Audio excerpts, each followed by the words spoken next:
Oh, yeah. What are we doing? Lead stories. Called it. Called it. This one's kind of fun. Yeah. We talked about last episode. This was only a couple days ago. We did a breakdown on the our ongoing deconstruction of Afrofuturism, why perhaps we are all being led down a socially engineered path towards believing that Africa is the future, and pointing out a couple of inconsistencies between what it seems like America and other world powers are setting up for the continent versus how it is being sold to the public. Right. And yeah, the day after we published Afrofuture Rising, episode 519 on Tuesday here, we had the AP publish Marine General Takes Over Africa Command, Sees Challenge. And he sees a challenge. Yeah. And the Marine General is a black man. So, of course, you got to have a black man to lead the black nation. Yes, but it's much less suspicious that way. Sure. I'm just going to read a little bit here because, this is a hook here at the beginning. It says here, Marine General Michael Langley took over as the top U.S. commander for Africa on Tuesday, heading U.S. military operations on a continent with some of the most active and dangerous insurgent groups and a relatively small Pentagon footprint. We must enlarge the footprint of the Pentagon in Africa, and that was our big point. That's what they're doing. This economic hitman playbook, and they're doing it to Africa. They've been planning it for a long time. I've been saying that they're planning some kind of return to the homeland, similar to the Jews and to Israel type of thing for African Americans, and sometime in this century for America. And perhaps, that's all part of it. It's an ongoing movement, even as we speak. And you might be wondering, where does increasing the Pentagon's footprint in Africa fit in to the economic hitman scheme that we've seen repeated over and over? And for those who need just a quick review, if you haven't read the book, this is a way that the United States, along with other world financial powers, have used in place of traditional colonization.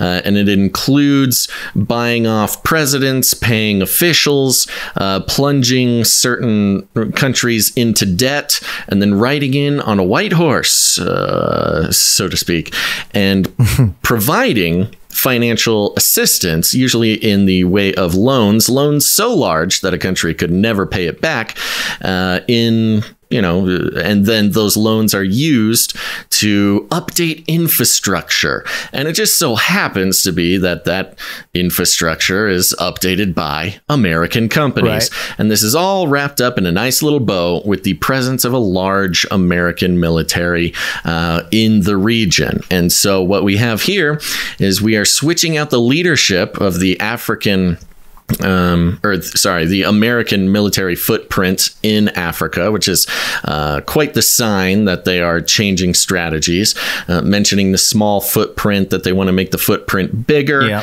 going to be placing more American assets.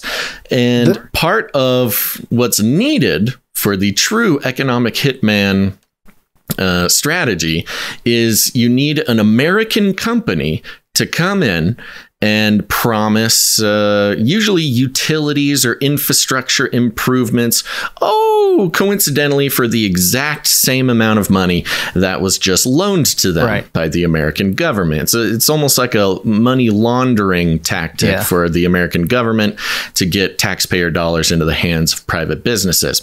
And we have the reference article in the show notes if anybody needed to go back and take a look. This was from Bloomberg. Nigeria to seek U.S. Exim loan for solar project with Sun Africa.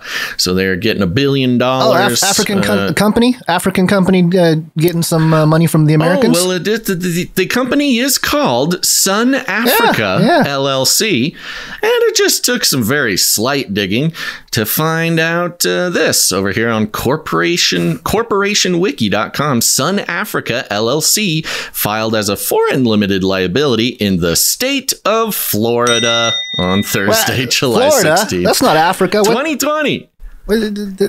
So it's a wonderful little company that filed in the state of Florida on July 16th, 2020. It's a company that's just post-pandemic, barely 2 years old. Yeah, it's funny. Yeah, so there you go. I mean, we have a classic economic hitman situation setting up in Africa. So if anybody has any family over there, specifically in Nigeria, seems to be the target right now. We saw them play nice with the West during the COVID pandemic when it seemed all other African countries didn't want our help. And the president of Nigeria specifically been playing along with the World Economic Forum, vision for the future and the digital ID and all these sorts of things. So it's only perfect that the U.S. come in, plunge them into an enormous amount of debt, and hook them with the classic economic hitman scheme.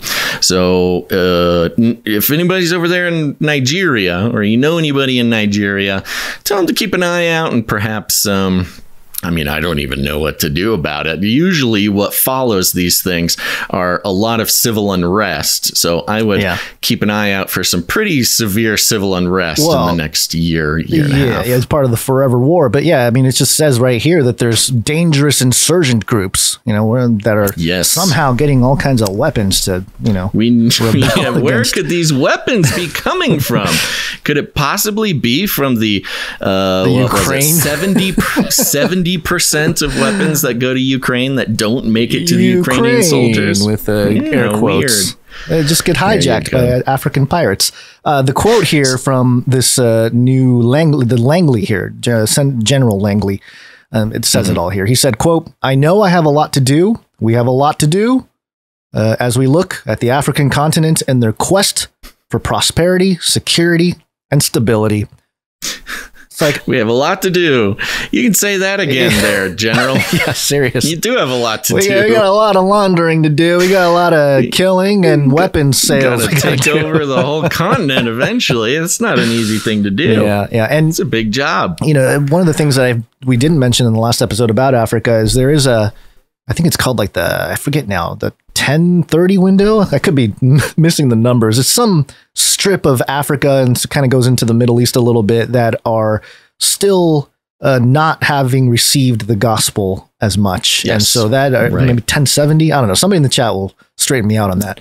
I know what you're talking about. Yeah. So I think this is a part of this will be the responsibility of believers to really get in there and spread the gospel, riding on the coattails of the Central Intelligence Agency as they take over the continent. So, unfortunately, it's that was another section of the economic hitman memoir was that faith-based nonprofits actually played a pretty big role in convincing the citizens of these countries to, move off certain pieces of land, to come live in sort of missionary communities so that American companies can come in, steal their land, do the whole thing. So it's an unfortunate part of the process, but the U.S. has become masters of that process. American way. Right. Got to spread the American dream, even though other countries may not want it. Got to give it to them. They don't know they need it. That's right, Guns.